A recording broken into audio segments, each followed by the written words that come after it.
everybody. Welcome to episode 4 of the Better Together series, focusing gita from Piaggio Fast Forward. Today's episode is all about the creation of the product, and we're lucky enough to have the creator of gita and the CEO of Piaggio Fast Forward, Greg Lynn, with us.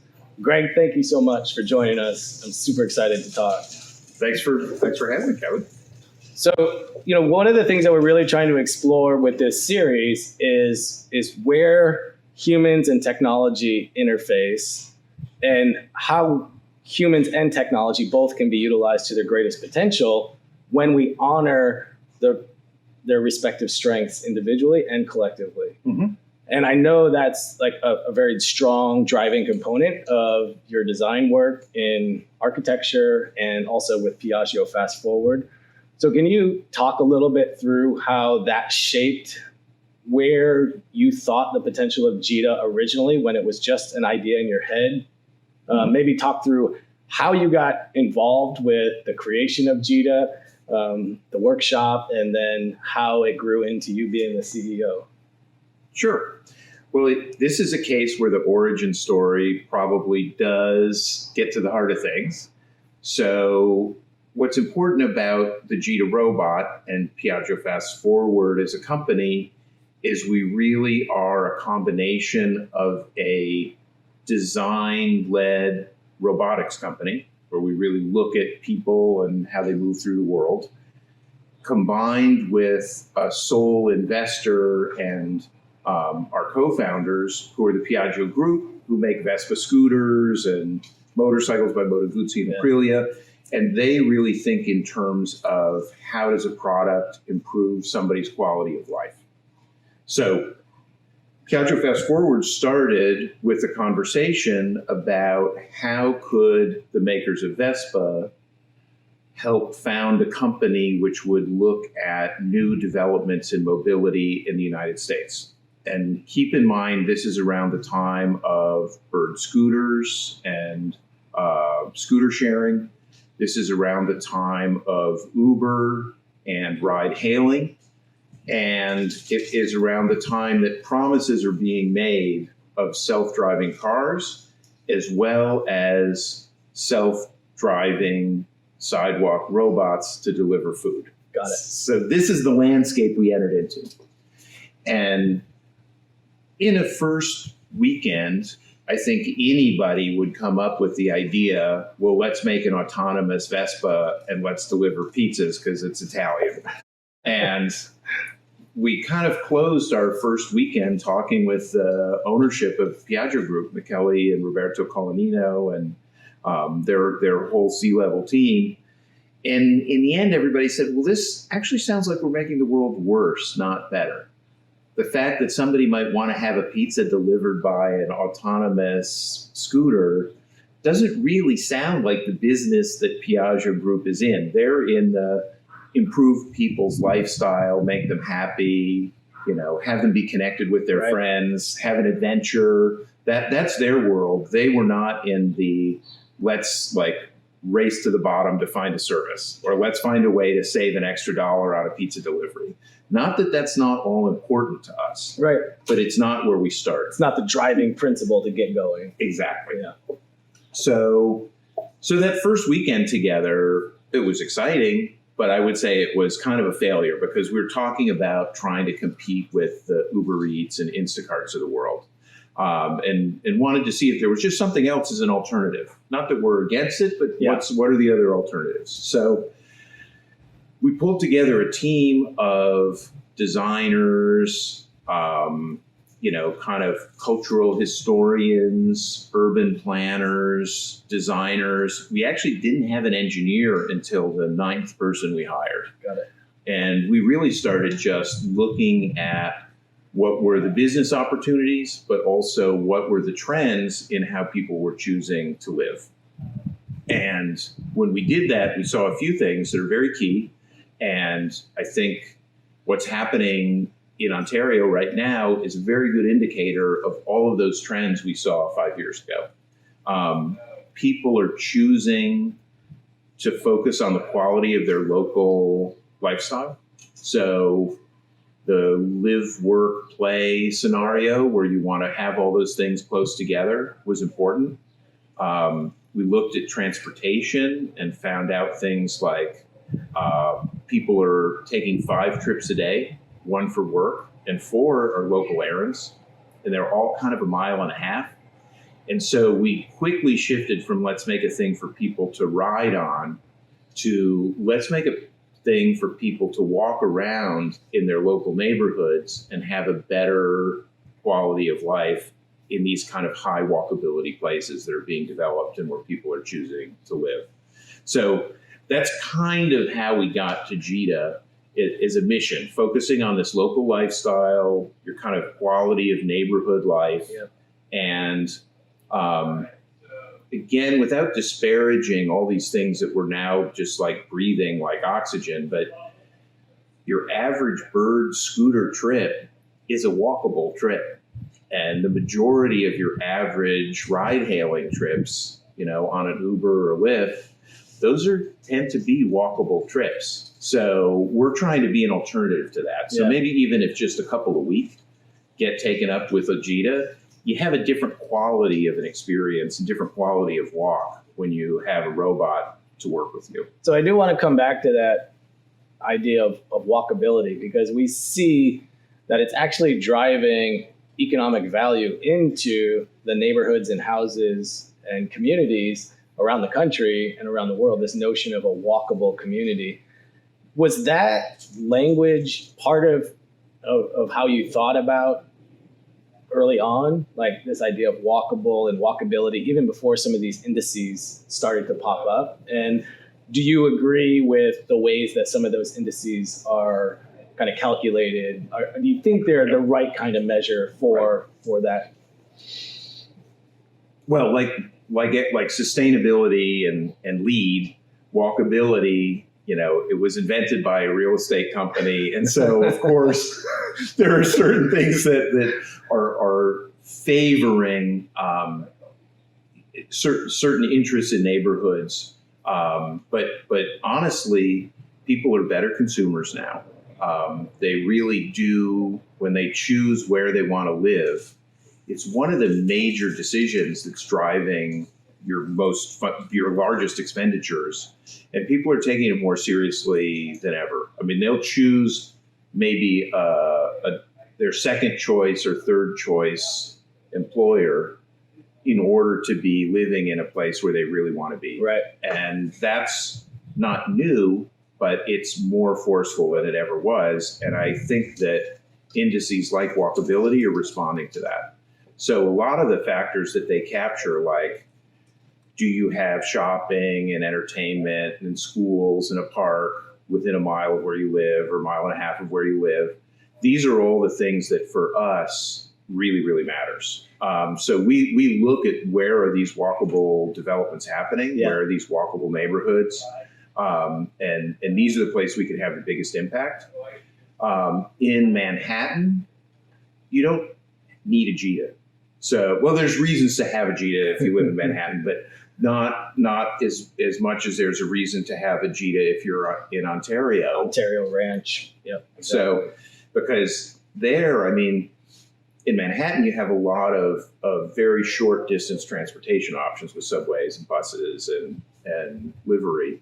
And the kind of the worst quality of experiences, like these dumb little trips where you say, I'm going to get in the car to go 1/2 mile because I don't want to carry a gallon of milk and some cans of food. Right. So, or I'm going to go park at the farmer's market where I'm going to buy organically sourced produce from within 70 miles, but I'm actually going to get in my car and drive 5 blocks to do it. Right. And so those are the kinds of trips that we want to replace because we want to be more sustainable. We want people to be healthier. But more than that, when you walk, you tend to make contact with those familiar strangers that are your neighbors. You tend to notice what's going on. You tend to just have a better quality connection to your neighborhood. It doesn't mean you're going to, make friends with everybody, But it is, as you know, kind of hard to walk around with a robot and not have some people say, hey, yeah. So for those people who are kind of what we call the invested pedestrians, who really choose to live where they are and choose to work where they are because it's pedestrian. We also focus on the people that are comfortable being an early adopter of a new lifestyle and a new technology, because it does take a behavioral shift when you own a Gita. You stop going for your keys. But it's also like with anything, like the way that you push a shopping cart in a grocery store is different than when you just walk through the aisle. So like whenever we use these technological tools to help do any kind of function better, it requires an adjustment in behavior. Maybe with the robots, there's more of an adjustment that's required. But yeah, and it is a little bit for us. It's counterintuitive because we're trying to look at technology critically, and we always ask ourselves: is this making things better? Is this a more pleasant experience? Is this a more powerful and meaningful experience? Right. But we've got a very high-tech product. So I think now, especially as we're in the middle of COVID or hopefully coming out of it, people are evaluating a lot of things. Like, is social media actually, do I want to spend this many hours on it? You know, do I want to be a passive driver of an automobile, or, you know, a lot is being questioned. And so we're both part of this trend of technology and robotics, but at the same time, we're trying to be critical of it and say, well, actually, do you want to just sit on your couch and have everything delivered to you? Yeah, so, I think that's a great point. And one of the things that comes up a lot, so with our focus in Ontario, the incubator and the accelerator being on commerce and logistics technology development, the idea that robots are coming and there's this fear factor that it's going to replace every human job that ever existed. And maybe that potential exists. Like, I won't say that it couldn't happen, but the reality is, how many of us as human beings are doing a job that is uniquely human?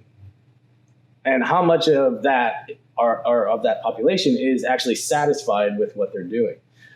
And so one way to think about robotics is how to enhance the human experience versus replace it. Yep. And you know, the typically it's dull, dangerous. There's a couple other D's that people throw in there. I can't remember them off the top of my head. But like, that's been traditionally where robots and automation really drive the most of the investment. But this idea of cohabitive robots and having a future in which we really can be our best humanity, and not so we can go do more social media, so that we can have these human experiences. We can live life. And I have a few friends that are Italian, and just like, and one of our employees is French, and just like this pursuit of like living life and actually living and being in the moment, and these small pleasures that exist in life and honoring those things. Like, that's humanity. Like, that's what something like Gita, I think, really can help people like get back to do it. Like, don't make an excuse like, I'm going to lose my parking spot in Manhattan because we're going to go up to Central Park or, you know, whatever, and not have a picnic with our family. No, guess what? Like, let's just go to the local park, have a picnic, throw it in the Gita, and let's get after it and eliminate these barriers, whether they're artificial or otherwise, that stop us from being human and living. Yep.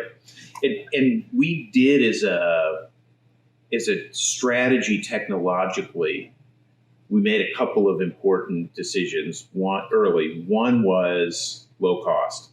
And so I know $3,250 sounds like a lot of money for a robot, but because we have a $3,250 robot, when we have a conversation with a business or with an enterprise customer, they're looking at a thing, the cost of which needs to justify an improvement in efficiency and quality. Absolutely. Whereas if we show up with a $50,000 robot, they start looking at their employees and figuring out who's going to need to get replaced to justify the cost of this robot.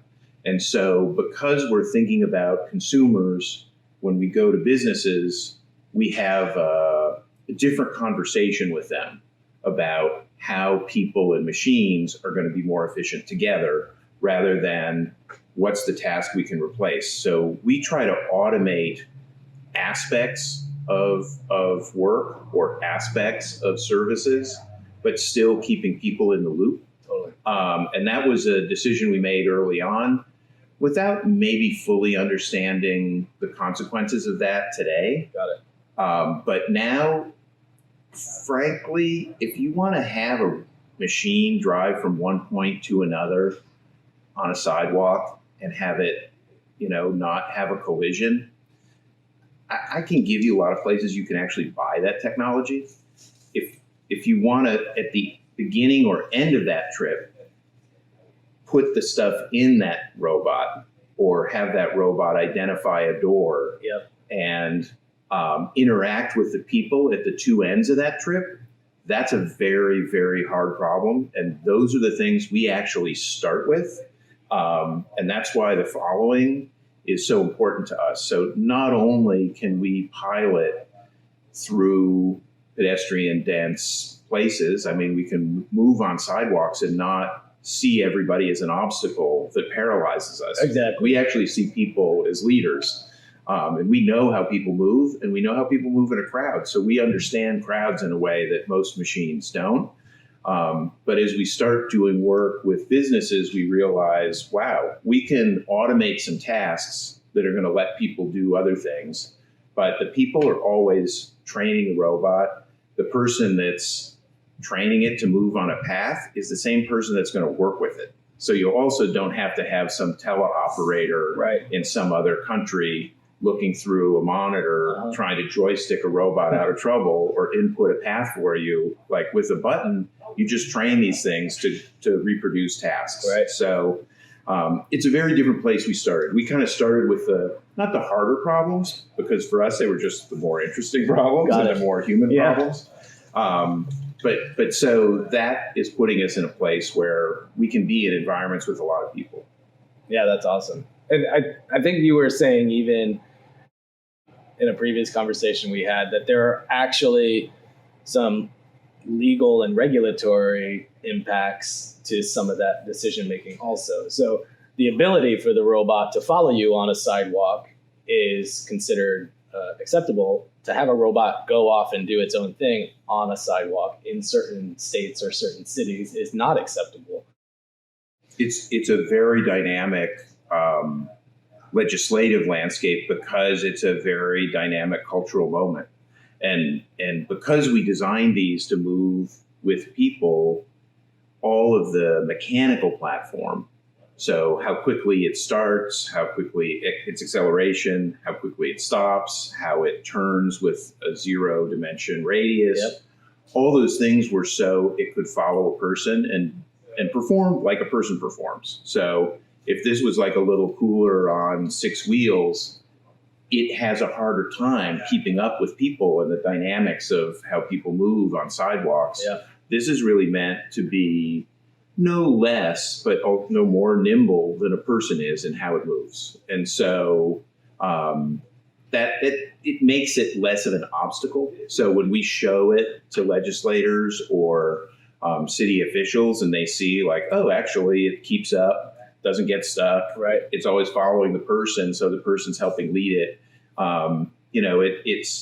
It's better performance. It's not even a safety question. It's actually, it just doesn't clog up sidewalks. It doesn't litter sidewalks. And a lot of people are worried about technological proliferation. Yeah, exactly. Because a lot of the sharing from bikes to scooters to all kinds of stuff, people are now really concerned, where are you going to park it? How are you going to charge it? And how's it going to move on my sidewalk? Yeah, absolutely. One of the pilots we're doing in Ontario for a smart city effort is a controlled scooter pilot in which the scooters can only be accessed and returned to designated locking stations so that you don't have this littering all over the streets like we see in a lot of other cities, or if there's a waterway, guaranteed they're going to find their way in the water. Yeah. When I was in Paris last year, I was going along the Seine as I was going to visit Station F. Have you heard of Station F? Yep. Yeah, awesome place. Absolutely awesome. And so as I was walking down the Seine, there was a whole corral of scooters that had been retrieved from the river and were just shot, like worthless technology at that point. I mean, I'm sure the frame itself is fine and you just replace the battery and the electronics, but look at the Long Beach front down in San Diego. It's just anytime, for whatever reason, they become attracted to water. And so it's just a complete waste. Like that's somehow those companies have to figure out how to overcome that. And one of the ways that we think we can try and do that is with these smart locking charging stations, so that it keeps that control a little bit more. Yeah, and I think you have to ask all the time, is the value to an individual calibrated with the value to the civic body? I mean, and as an architect, that's how I always think of things. I'm always thinking, well, I'm working for a client, but this is a building, so I need to worry about the city and the people. Right. And actually, you tend to focus more on the civic reception and use than you do on your particular client's desires, because that's your job. So, but that's an unusual way to go through the world, thinking about civic values. But coming from architecture, it's kind of hardwired, and we have a lot of architects at PFF. But so for us, it really is thinking, is it really that important that you can just, dump a device and walk right in? Or is it really that much of a hardship to go put it someplace where it belongs? And so I think or allow it to follow you in. Yeah. So those kinds of decisions we're always balancing. Like, is this going to be good for sidewalks? We want to make sure we're not obstacles, and we want to make sure that we're not like litter, all that stuff. So that's why following and belonging to a person, whether they check it out or whether they own it, is kind of important to us, because we don't want these things to be perceived as, using public infrastructure for private gain, the way that a lot of things have a very negative reputation. So one other thing while we're talking about architecture is I know kind of a thread that goes through your work is motion in architecture, both literal and phenomenal motion. Is this a literal extraction? Is gita a little version of literal motion in as an architectural piece that moves with you? Well, so before we ever start to design a thing like a robot, we always start with thinking about the motion and the relationship to the person. And first year of Piaggio Fast Forward, I gave everybody in the company a copy of a book by Chuck Jones. Okay. Chuck Jones is considered the greatest greatest animator in history, mostly because he actually could explain what he was doing. And Chuck Jones's point was always that the motion of the characters is the most important thing to describe their emotion. So he did characters like Bugs Bunny, Foghorn Leghorn, Pepe Le Pew, Tweety Bird, and Wile E. Coyote and the Roadrunner. So when you think of all those characters, you actually don't think about what kind of expressions on their face or if they had googly eyes. What you think of is how they move. The gross movement. Yeah. So the Roadrunner was always spinning in place and would take off. Wile E. Coyote was always like falling out of the air. Yeah. So we all read Chuck Jones and have quotes of Chuck Jones all over the office, and set up a team called our Smart Behaviors team, which is designers who just think about motion. That's all they think about. And the behavior and character of the motion. So with gita, the way it starts and stops by leaning forward when it takes off and leaning back when it stops, there are kinematic benefits to that. But really, that's about communicating to bystanders, that robot's following that person. Yeah, right. Yeah, that's awesome. awesome. So for me in architecture, thinking about how people move through space is actually more important than thinking about materials and colors and shapes and forms. And I have always thought mostly about how people move through space and how to make that dynamic. And so coming to Piaggio Fast Forward, that interest in how people move through the built environment is really job one. And then what shape the thing is always following Responsive. that. Yeah. And I will say that we had literally hundreds of design studies by our design team when we were thinking about gita. Yeah. And it was a very hard day of crushed dreams when we decided it's going to be round, because in a crowd, you don't want a thing with edges. You don't want a thing that's, going to hang up. You don't want a thing that's going to bump a person. You want literally the slipperiest shape you can come up with for crowd behavior. And so, this shape is really good at moving through people, and the shape really, though, it's more about how the body moves over the wheels and how expressive that is and how we can use that to communicate the intent of what's going on to bystanders. Yeah.